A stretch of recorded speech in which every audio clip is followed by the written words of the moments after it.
Bueno, gente, bienvenidos a este episodio de Aranzamendi Podcast. Vamos a hablar un poquito de Hunter Biden, el veredicto de culpabilidad y qué está pasando con los republicanos que en este momento no están muy contentos, a pesar de que llevaban mucho tiempo pidiendo esto, porque durante años los republicanos pidieron procesar y condenar a Hunter Biden, uno de los dos únicos hijos que le quedan vivos a Joe Biden, porque en diciembre de 1972 Biden Joe enfrentó un trágico evento, un accidente de auto que le arrebató la vida a su esposa Nilia y a su bebé Naomi de tan solo 13 meses y dejó a sus dos hijos Hunter Biden y a Beau Biden malamente heridos. Gente, fue un accidente de auto fatal. Imagínense, su esposa pierde la vida, su hija de tan solo 13 meses pierde la vida y sus otros dos hijos quedan malamente heridos. No obstante, los últimos dos sobrevivieron, Hunter y Beau. Ahora, los republicanos juran que el juicio criminal y el veredicto de culpabilidad penal en 3 cargos de armas de fuego que podría costarle ir a prisión al hijo de Biden, a Hunter Biden, que eso es todo un montaje para desviar la atención del ataque político a Donald Trump. Piensan que el Departamento de Justicia de Joe Biden literalmente está sometiendo a Hunter Biden a todo este proceso penal, que es increíble, al escándalo, a la vergüenza pública, a multas, hasta posible tiempo de cárcel, gente, porque no sabemos. Es un primer ofensor con atenuantes y agravantes, siendo Hunter uno de los dos únicos hijos que le quedan vivos a Biden tras su trágica pérdida que ya les mencioné.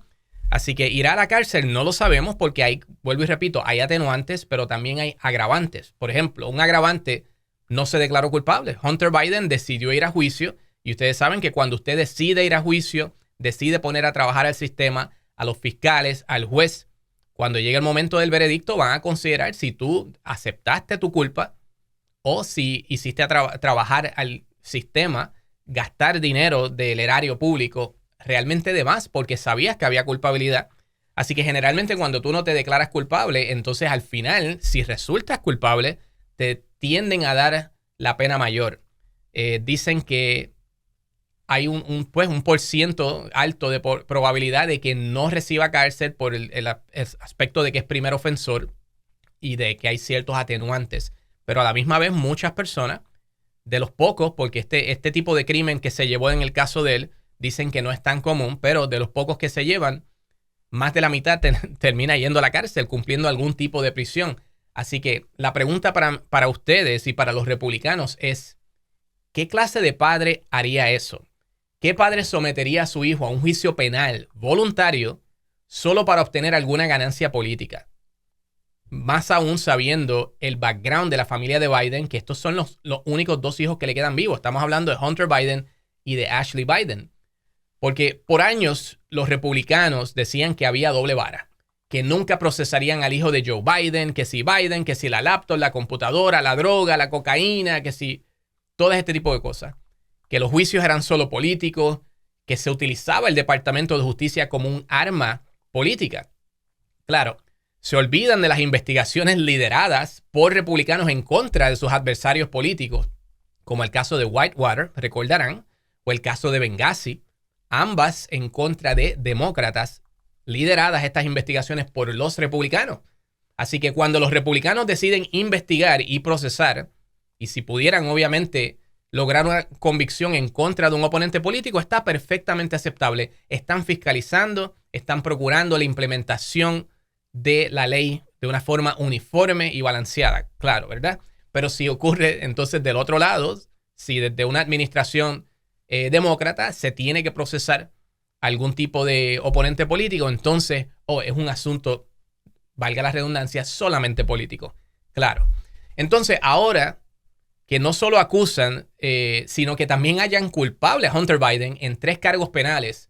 Ahora dicen como quiera que es falso, que es un montaje, que es solo para causar la impresión de balance, mientras condenan a un ángel inocente, a un pancito del cielo que descendió llamado Donald Trump, al mártir, al Nelson Mandela americano. Donald Trump. Ese es el Nelson Mandela americano. Eso incluso los republicanos han llegado a ese punto. Incluso Donald Trump dijo que él sería una especie de Nelson Mandela si lo hallaban culpable.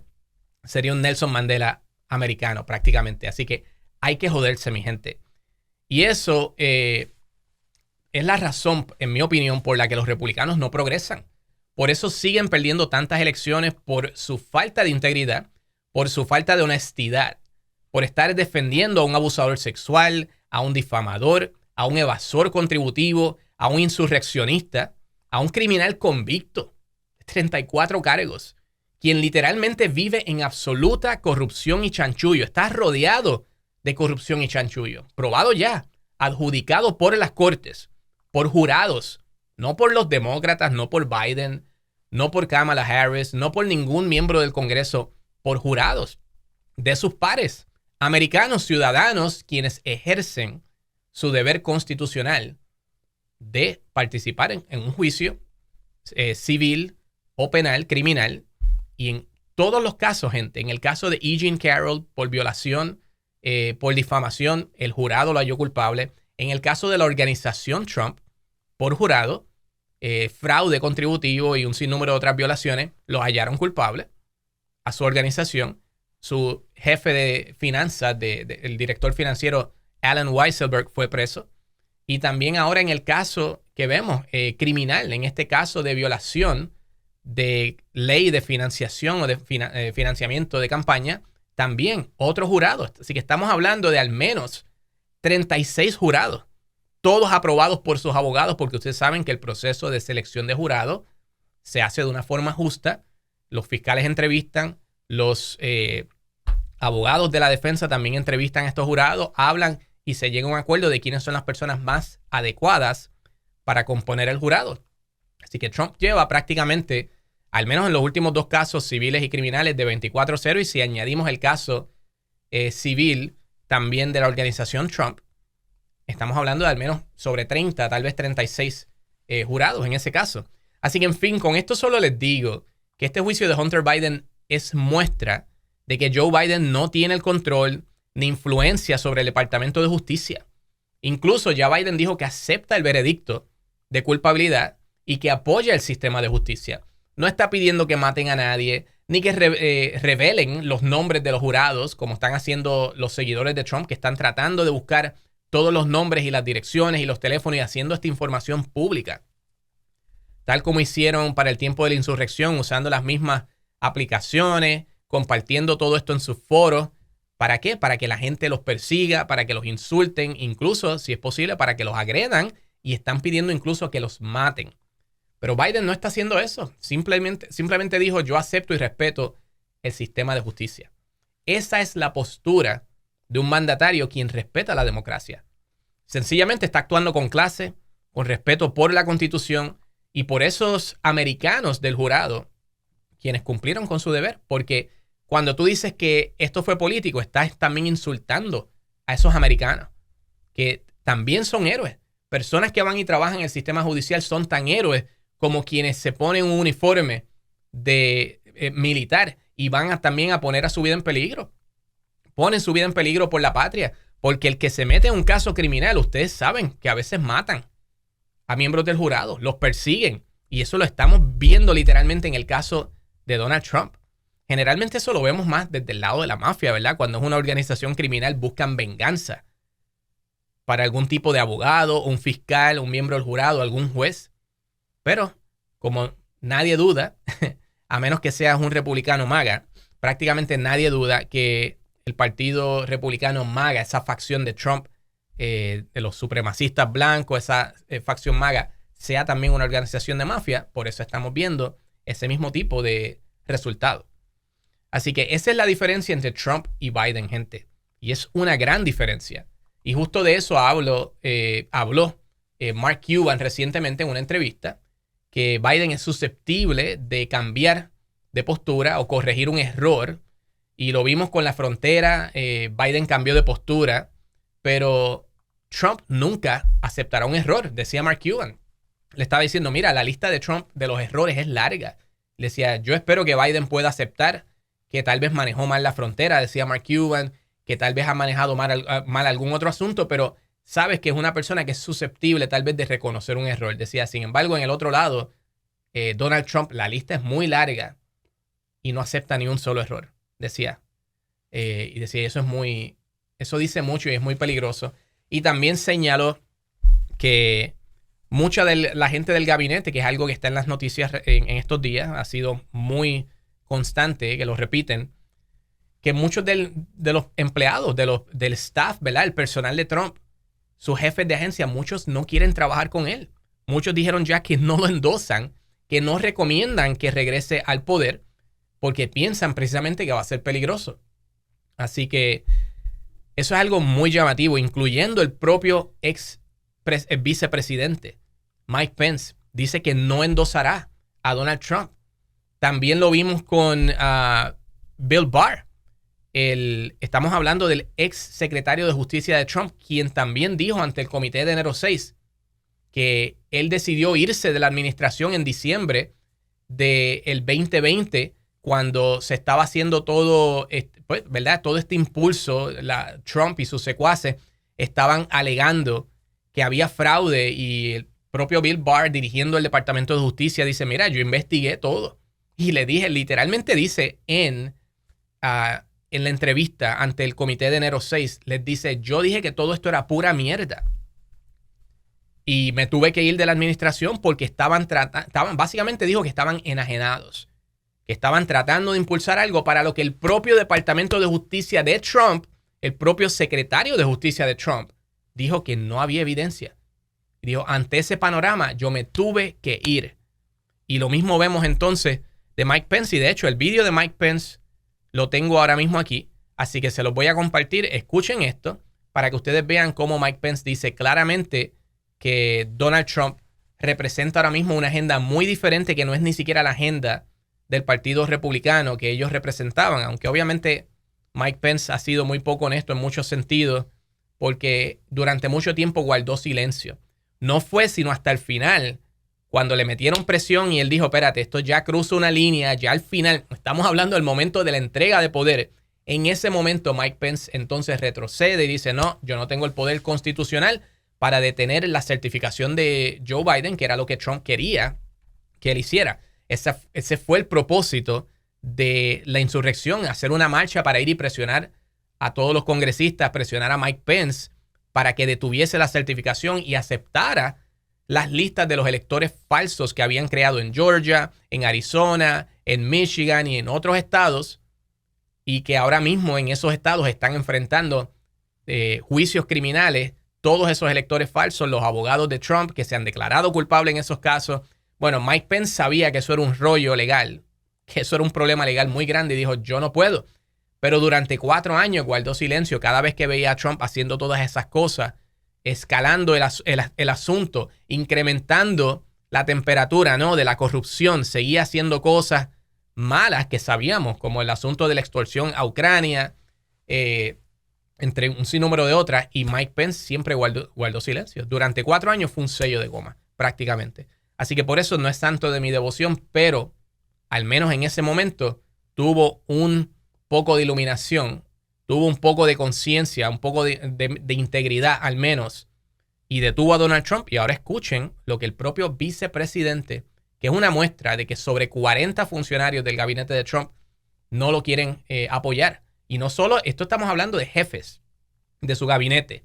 Hay un sinnúmero de otras personas que trabajaban en Casa Blanca, que trabajaban también directamente en la campaña de Trump. Hay un montón de gente que está saliendo y diciendo, yo no puedo apoyar a Trump. El partido necesita un cambio. Pero lamentablemente Trump tiene el partido por el mango, tiene un dominio y literalmente ataca a cualquier persona que se le ponga de frente. Pero vamos a escuchar a Mike Pence y continuamos. Le preguntaron a Mike Pence si apoyaría a Donald Trump. Escuchen. Permítame preguntarle esto. No hemos hablado desde que el expresidente Trump aseguró la nominación que logró la pasada semana y ha recibido apoyo de algunas de las personas quienes estaban compitiendo contra él, pero no hemos oído de usted. ¿Apoyará a su expresidente? Usted le acompañó en la última campaña. Bueno, Marta, te agradezco la pregunta. No debe sorprenderles en este momento el hecho de que no apoyaré a Donald Trump este año. Y supongo que a nadie le extrañará que el tipo al que Trump intentó ahorcar decidiera no respaldarle, pero yo diría que es bastante significativo, por 2 razones.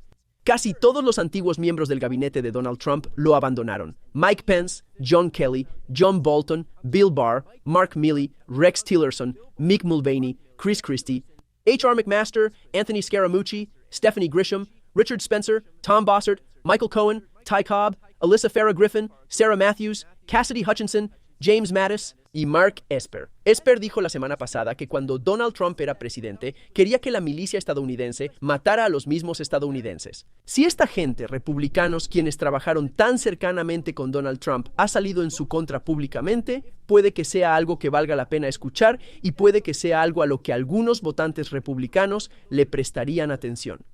Bueno, gente, ahí ven Brian Tyler Cohen hablando en su programa sobre este vídeo de Mike Pence y cómo es que no solamente Mike Pence, sino un sinnúmero de otros funcionarios le han dado la espalda a Trump, no lo apoyan.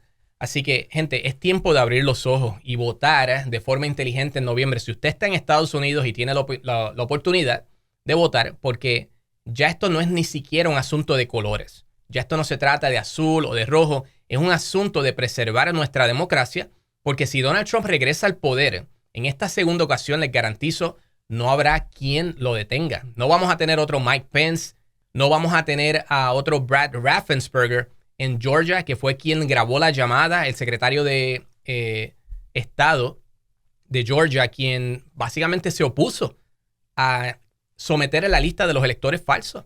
Donald Trump lo llama y le dice, yo quiero que me encuentres, necesito que me encuentres 11,780 votos. Biden le estaba ganando por 11,779. Así que Trump quería que le encontraran un voto más. Y en esta ocasión, Donald Trump tendrá incluso la oportunidad seguramente de nombrar a un juez adicional al Tribunal Supremo de Estados Unidos, convirtiendo la corte en una corte totalmente, una sucursal republicana.